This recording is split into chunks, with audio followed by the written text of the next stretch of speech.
Can you see that? I mean, she is pretty much close. How you got that intuition? You know, that's a strong intuition. You know, I was not expecting this. That's a beautiful answer. Huh? Just think about it. It says that this is true for all n bigger than or equal to n. Now these nk's are basically sum of these n's. So we're going to say that there must be sum of, you know, so it's like we're going to say that there must exist some k in such a way that after that k, the nk bigger than or equal to n, you know, for nk bigger than or equal to n, you're going to have the same thing actually.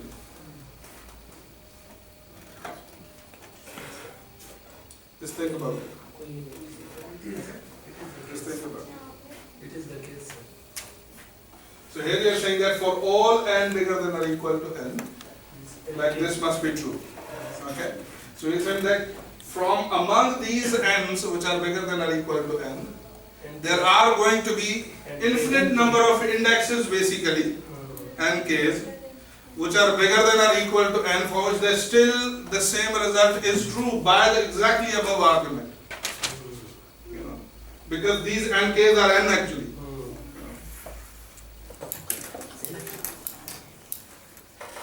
Okay, another interesting thing that we can also follow from basically, and we can prove basically from the same result is this, that if a subsequence is diverging out, what you can say about the sequence? It must diverge actually. If the subsequence is divergent, the whole sequence should also diverge. But if the subsequence is convergent, it's not necessary that the sequence will converge. Is it making sense? Yes. Okay. Converse. Converse is not true. Sir पढ़े थे conversion के लिए तो conversion थे उसको multiply करेंगे तो तब कन्वर्जन थे के तरह तो ये डायवर्जेंट होंगे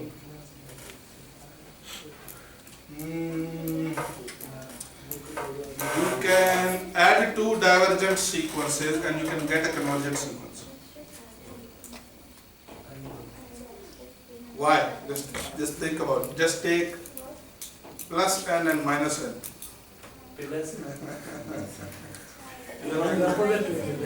You can have two sequences which are divergent, but you add them and you get a convergent sequence. Okay? So that's not true in general for divergence actually. So obviously, you know, if you have two sequences which are different from each other and one of them is divergent, obviously, you know, the sum is going to diverge fine. Okay? But if I have two, you know, it is possible that you have two divergent sequences and you add them and you get something convergent.